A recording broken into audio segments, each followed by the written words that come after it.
Hello, I'm James Helder and welcome to another episode of Not For The News here on Pitch Football. Quite fortunate enough to be joined by my esteemed guest, none other than Leon Knight. Looks hot where you are, Knighty. What's going on? Bacon, bro. Love that.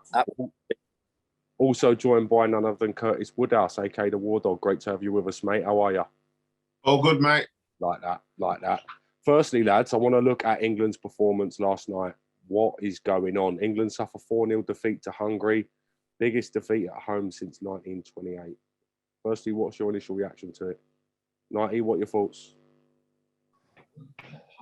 As it said, isn't it? 4-0 at home. You don't really need to even comment. 4-0 at home is just a disgrace. And to Hungary as well.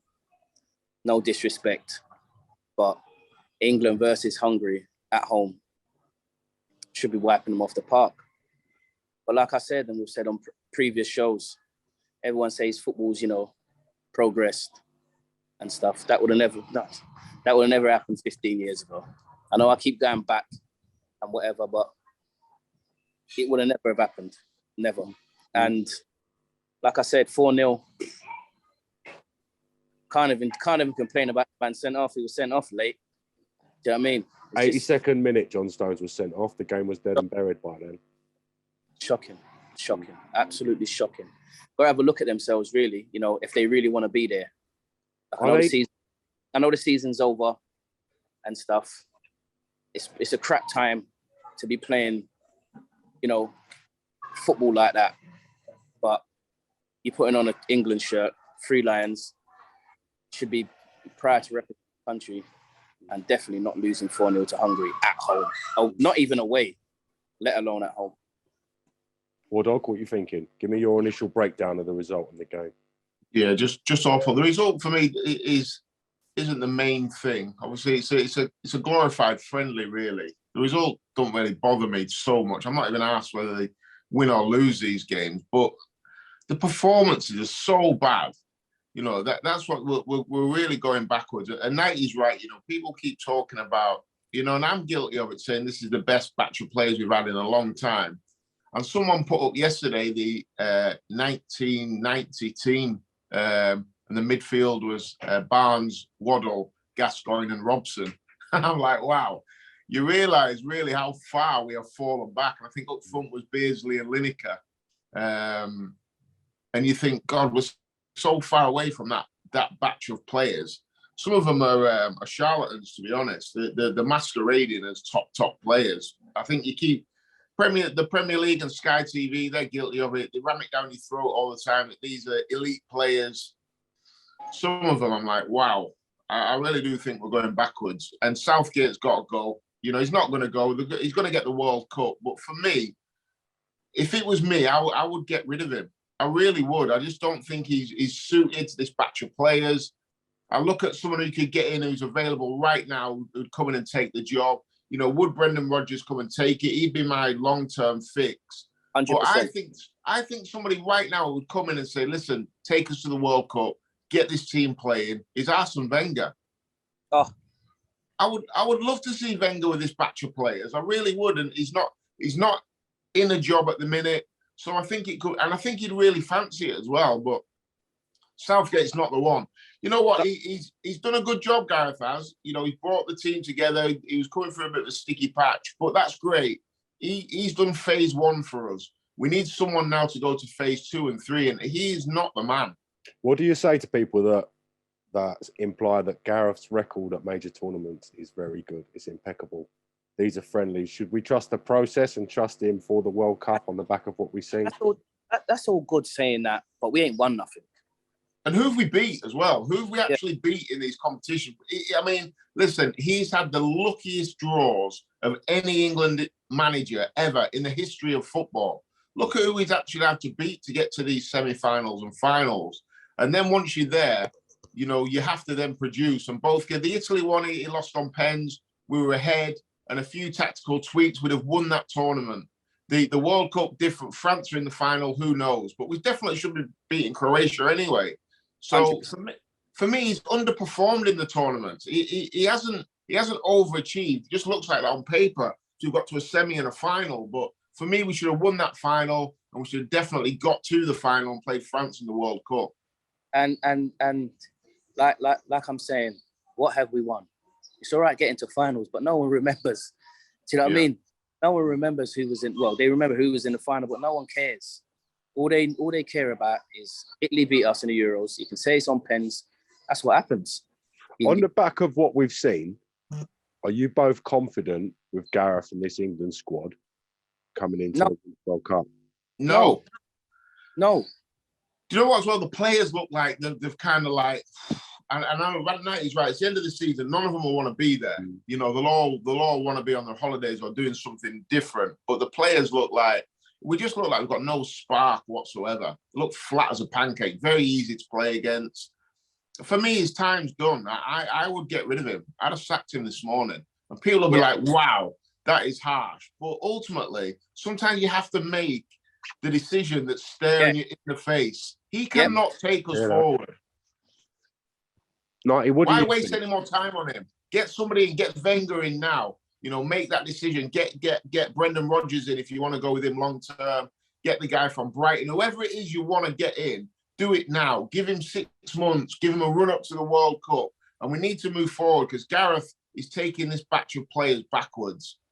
Have you got a case for Wenger to come in? Do you think that's a realistic? If Arsene Wenger came in, it will be unbelievable. He'll get the players playing. He'll be picking the right players as well. It ain't the everyday hustle and bustle of club football.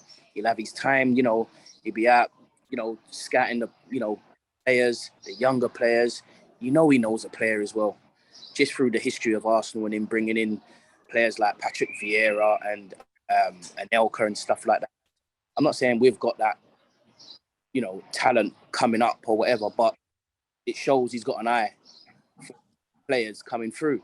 And even like Curtis saying, Brendan Rodgers, like, he can come in and do a job.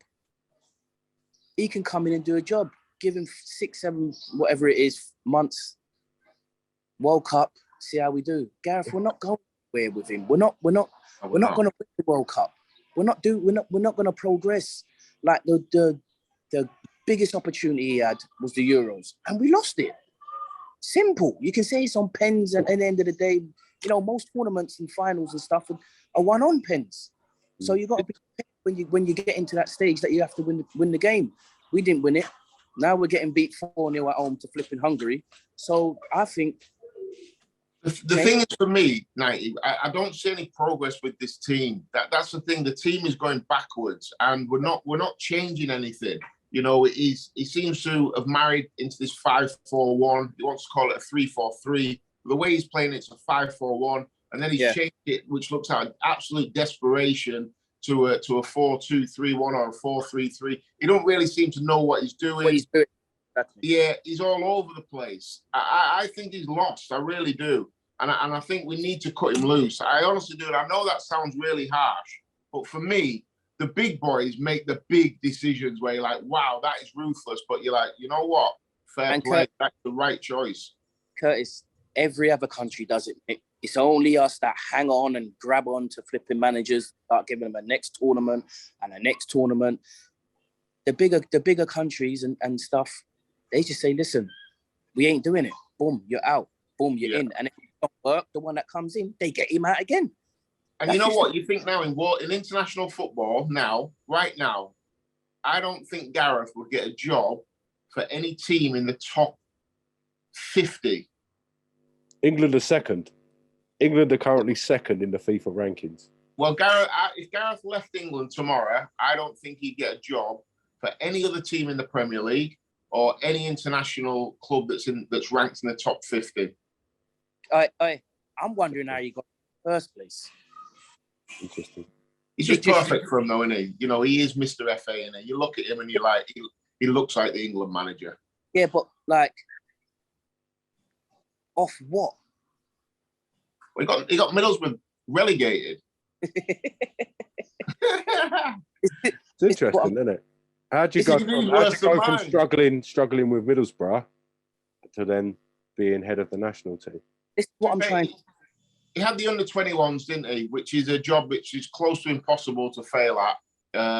So he had the under-21s. He did. I don't even know if he did okay with them. But he's just that guy, isn't he? Gareth Southgate is an England manager. Look at him. He ticks all the boxes. You know, he speaks how he speaks. He is what he is. You know, he's never going to upset anyone. He's never going to say anything controversial. And this is our problem. Now, you mentioned him managing the under-21. You know what? I'd even go and get Jose, mate. I'd even go and get Jose and say, listen, Jose, take us to this World Cup, will you? Let us win something, and then we'll build from there. I'd go and get Jose all day long. Big Tammy Abraham up front. Mate, he ain't no shit. You know you got to pull your weight in games. Otherwise, you ain't going to be picked. It's just, do you know what I mean? It's simple. Like, you need someone with a bit of backbone that's going to make, like Curtis says, these big decisions in games. He was the manager of the under-21 team. He's come through with a lot of this squad. Why is he not getting the best out of these players? Why are players like Sancho, players like Rashford, players like Bellingham, why are we not seeing them produce? Foden for England as well. Why are we not seeing the best out of these players under Gareth? I just don't think he's good enough. He's not a bright enough coach. You look at the way the team plays. We're not very expansive at all. You know, we don't look like one of them teams that could really going to rip you apart. You know, I think he's a centre half himself, and he seems to, you know, think defence first, and that's the way it is. He's very, very pragmatic. And this group of players, probably his weakest point of this team is the defence.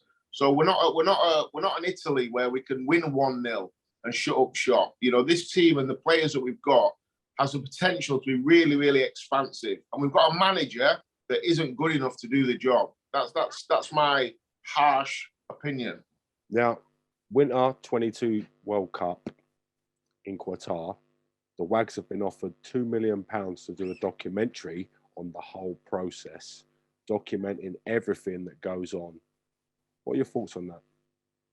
I just think this is where football's at, really. Do you get what I'm saying? This is where it's at. It's media driven. It's a real shambles as it is right now. We're talking about a World Cup coming up, and we're talking about Wags doing a documentary coming up towards the World Cup. It's just, do you know what I mean? We need to get our team sorted out first before we start flipping talking about our Wags and this and that. And it was a problem like when Bex and all that was in, and it first came out about Wags and stuff and what, you know. Now it's just going to the next level, mate. I just don't understand. New manager comes in, bit of backbone, blocks all that out straight away.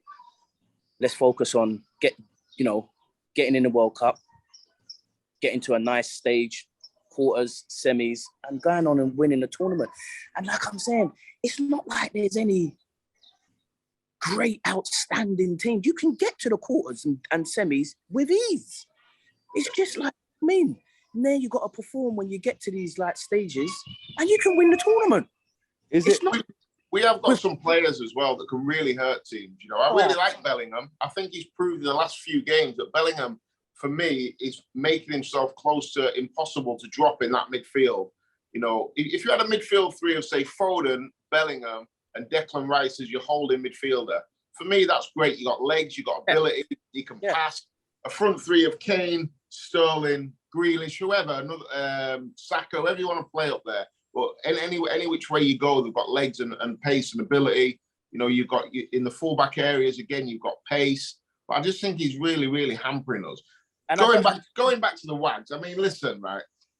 What do you know? What I'd say if my missus came to me and said, like, "Oh, I've been approached to do a Netflix documentary on the World Cup," I wouldn't say anything because I know for a fact my missus wouldn't even come to me with utter nonsense because she'd understand she'd know my reaction straight off the off, and she'd know that's not what we're here for, you know. Exactly. And any wife that goes to a player and says, or their husband and says, "Oh, I've been approached about this and that. What do you think?" For me, that's a red flag to get rid of them. Get rid of them. Divorce them. Move them on. You can't go. No, you're gone. The bags are packed. Woodshacks have it. Yeah, you're gone. Listen, Curtis is not wrong, mate. Do you know what I mean?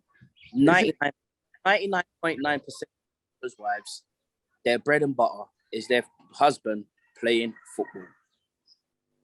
That's it. Stay, not, listen, it might sound a bit, whoa, why is he saying that? But, you know, stay, do the wife stuff, do the family stuff and whatever. Make sure everything at home is flipping done correctly. You know, I've got to go on the pitch.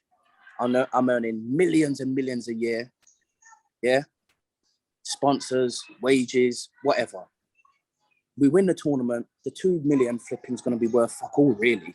Do you know what I mean? You're going to get countless flipping sponsors. You're going to get countless interviews or whatever and this, that, and the other. Let's fucking concentrate on what needs to be done. Doing a documentary is not the way.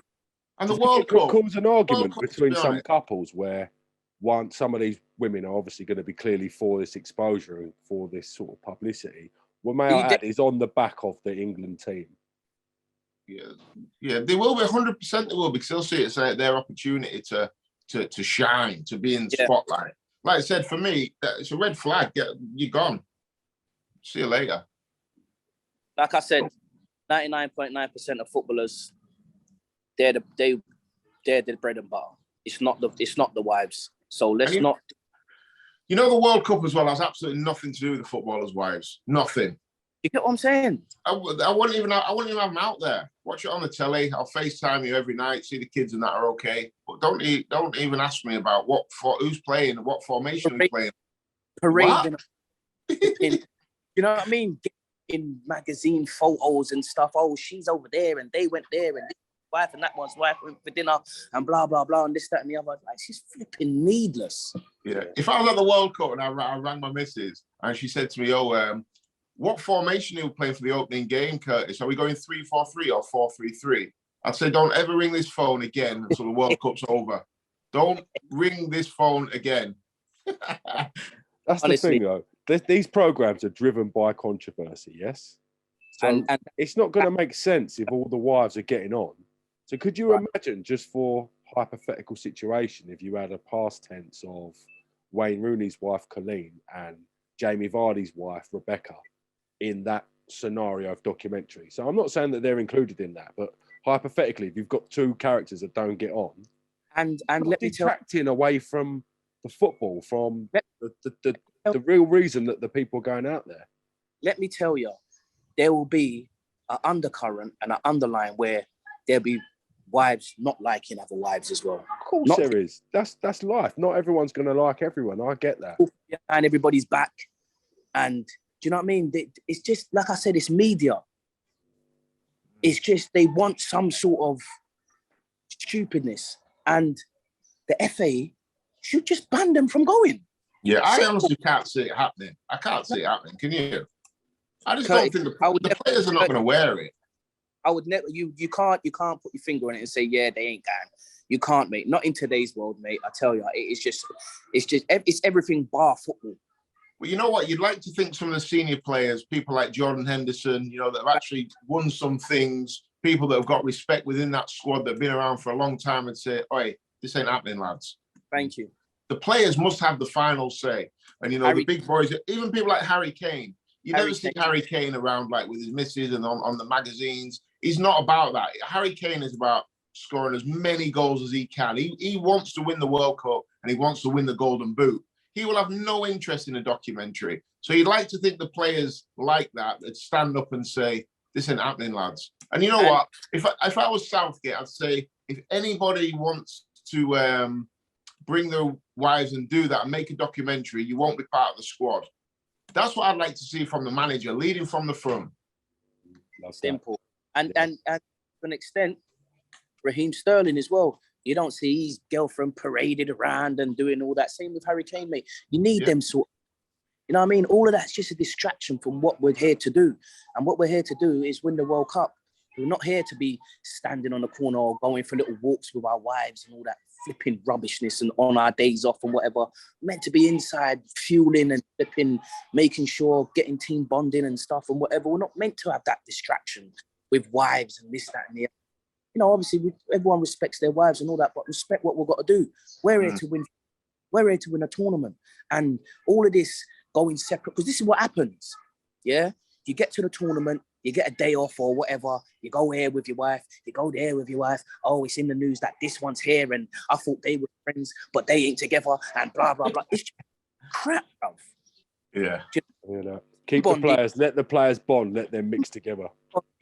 Within the hotel and in the hotel grounds and whatever, training, fueling, eating right on the pitch, get the result, get the flipping tournament, come home. Celebrate, get your team, get your wife on the bus when we're flipping parading around flipping London or wherever we're on tour, promoting a trophy and putting a trophy up and whatever and this, that and the other. That's after. But for now, come on. Do you know what I mean? Come on, let's be real about it. Like, Curtis, can England realistically win the World Cup? No. Stop asking daft questions. No. Not with Gareth Southgate. Zero chance.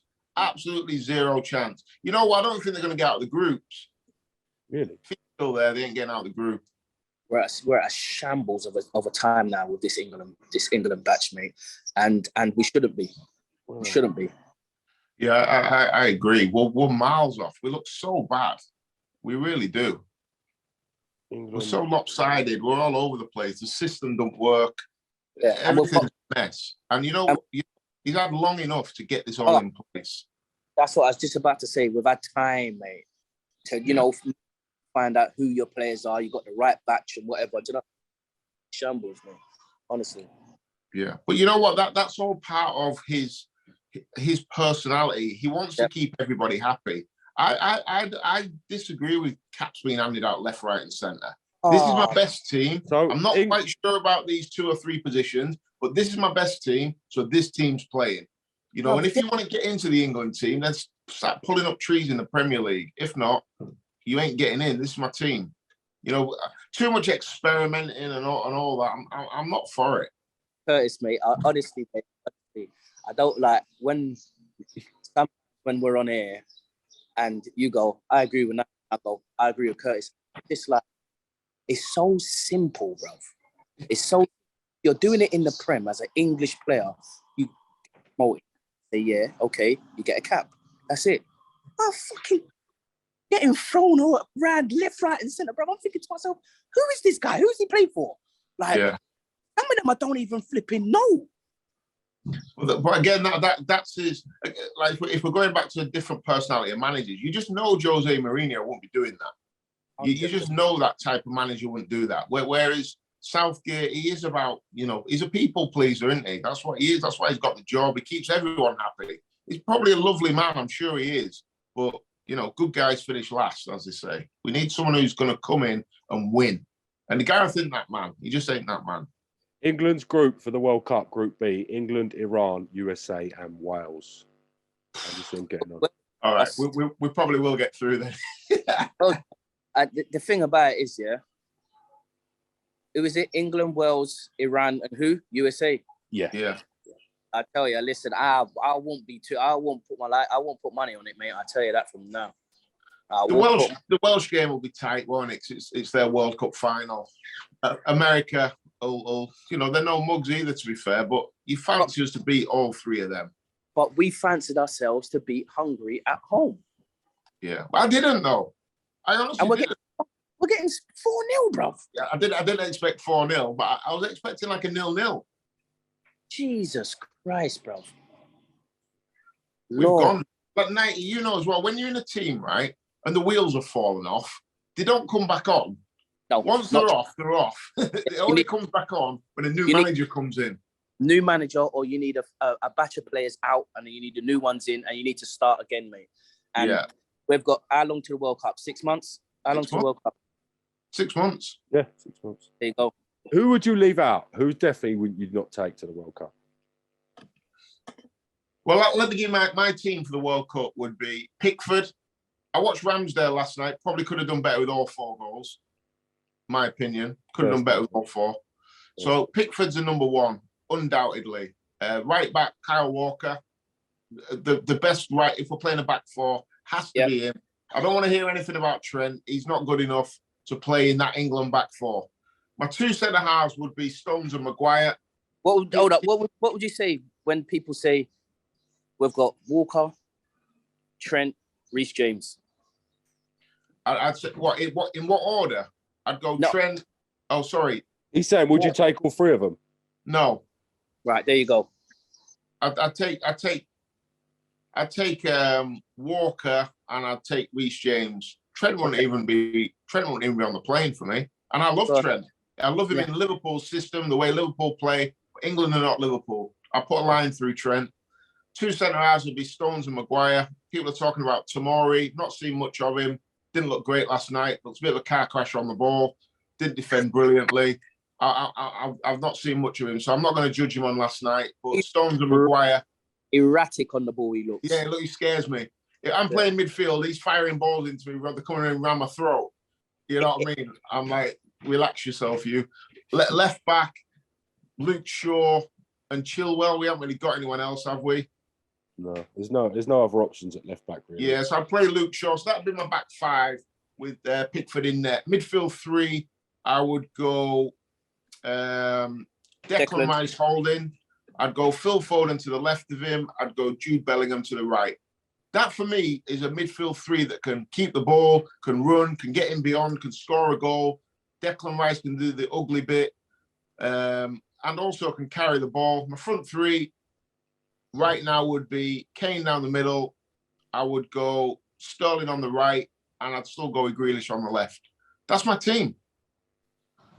So you're definitely leaving out, just trying to think who he's left out. Trent, definitely. Trent. 100%. I take Phillips. Calvin Phillips will be on the plane for me because I think he can play in any of them midfield three positions. I take Saka because I think he could be an attacking left back and can play anywhere across in the wide areas. Not a big Saka fan, but I think he'd be a good squad member. He plays right midfield for Arsenal. How can you justify playing him at left back for international stage? Well, it wouldn't be, but I'm just saying I'd either take Shaw or Chilwell. I wouldn't take them both. So then, say if we took Shaw and Shaw got injured, then I'd bang Saka at left back, but only if we absolutely needed him. Knighty, who would you leave? Who would you leave at home? Do you agree with Curtis on that? Yeah, Trent don't make the squad. I'd leave Trent at home. Even Trippier. I forgot to mention Trippier. Trippier as well. Southgate will probably take Walker, Reece, Trippier, and Trent. Yeah. He'll take them all. Yeah. This is what I'm trying to say. Instead of trying to find a player that in other positions that can cover or whatever, it will take flipping 5 right backs. Yeah. You know what I mean? 5 right backs in a 25-man squad. You know what I mean? You got 20 players left now.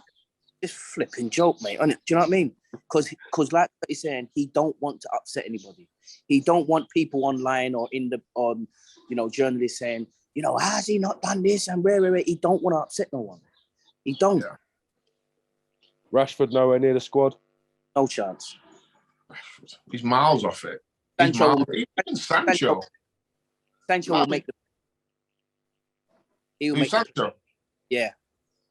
I had a bet with my son at the start of last season. Sancho won't get 10 goals and 10 assists. And he was like, oh, mate, he will. He's going to get 20. So I said, put your money where, I don't know where he is, even in there. £100 I took off him. The easiest £100 I've earned in my life. But not having Sancho at all. I'm not. But to back up, he's a squad player in that. Do you know what I mean? Yeah, he can play on the left or the right. Yeah. He maybe just gets in. I'd put him in over Rashford. Unless Rashford obviously does something at the start of the season. Rashford might come back at the start of the season with a bit between his teeth and really light it up again because he has got abilities, no doubt about it. But right now, Sancho over Rashford all day long. 100%. I want to look at some of the news going on in other leagues around the world, in particular the French league. We've seen Bordeaux have been taken out of Ligue 1, dropped down to Division 3 for financial fair play irregularities.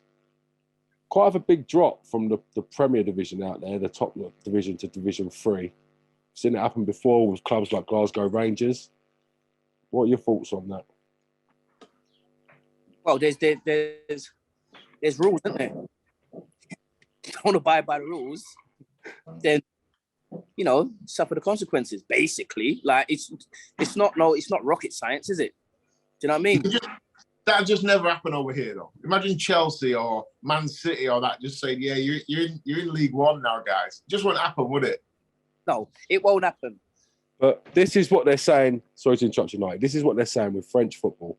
How come, like, just hypothetically, Paris Saint-Germain Yeah. had unbelievable spending power and money go through the club, but the likes of a smaller club like Bordeaux, they've been sent to Division 3. What do we make of it all? Is money talk? Is money more powerful than the club? What are your thoughts on it? Everybody knows that, and that's just not in football. That's all over the world, mate. Any business, any walk of life, money talks. Do you know what I mean? So if they had the dough to put up, they won't be. He won't be getting League 3 or whatever it is. So it's obviously they're scrambling. It's like some places, in England, if you get stopped for a speeding ticket, you go court, you get your speeding ticket. Certain places you get stopped, you give them $20, that ticket disappears. Yeah. So it happens all over the world, not just football. The rules are different. That's just how it is. Also, we've seen in breaking news in France, Saint Etienne has been raided for their financial documents regarding the signing of 3 players. 3 agents are in police custody as well. So it's been a big lockdown in French football to try and clamp down the word I'm looking for. Behind all that, it's not just what they're saying. Something's going on behind the scenes. Someone ain't happy or whatever. And, things are happening now that they're suffering from. You shouldn't reach it. I don't think you look at it and go, financial stuff, whatever. It's probably some agents said they was going to do the deal. They ain't done the. They've started grassing and snitching, and the French organization football organization has to take steps. So it works like that all over the place, mate. All over the place, mate. They ain't just they're being investigated, and then that's just it. There's backlog on backlog on backlog of stuff. Someone ain't got handed a brown paper bag, they're upset. Yeah. Do you think 100%. that this will have a knock-on effect for other leagues? We're seeing, obviously French football really coming down hard on corruption. Do you think it'll have a knock-on effect for other leagues? No chance. I'd have more respect for French football if they went after PSG. Yeah. They're kind of going after the runt of the litter. You know what I mean? They ain't going after PSG, are they? There's certain fights you don't fight, like that little run through got chinned at the weekend by Julius Francis. Certain fights you don't get into. Don't mess. Power's the last thing to go. Trust me. Oh, Big Julius. Yeah, this is what I don't understand, right? Bordeaux have gone from was like that, wasn't it? to League 3. He got Blue do-rag man got slept. He got slept. Serves him right. Saucy little sod. Now, coming back from what we're saying, how do PSG have Neymar, Mbappe, Messi in the same team? How does that not break financial irregularities just from the wages alone? Well, it does, doesn't it? Am I missing something here, War Dog? You talk to me. The answer is it does. But like what Knighty said, the rules are not always the same. The rules are different for different people. And that's not football. That's just life in general. The bigger you are, the less rules that are in place. That's just life. And it's the same with Paris Saint-Germain. They'll have all the best lawyers, all the best ways to hide things under different sponsorship deals, So on paper, it makes it work for them. But we're not daft, are we? You don't get the players they've got and still be able to fit under financial fair play. It's impossible. The bigger your pockets are, the more rules you can break. Yeah. Do we have to limit the amount of sponsorships that teams are allowed then? No, I think the genie's out the bottle now, isn't it? The genie's out the bottle. Where do you stop with that? You've got Newcastle now that got loads of dough. Chelsea, Mike. The genie's out the bottle. It is what it is. I just think we should let it crack on. Anyone spend what they want. If your club goes tits up, that's on you. It's too late. We're knackered now. It is what it is. Now we've seen on the financial fair play side of it, clubs that have come in and literally blew everyone out the water. One of those clubs over the last sort of decade has been Chelsea. Chelsea have dominated financially. They usually make their signings within the first 3 days of the transfer window.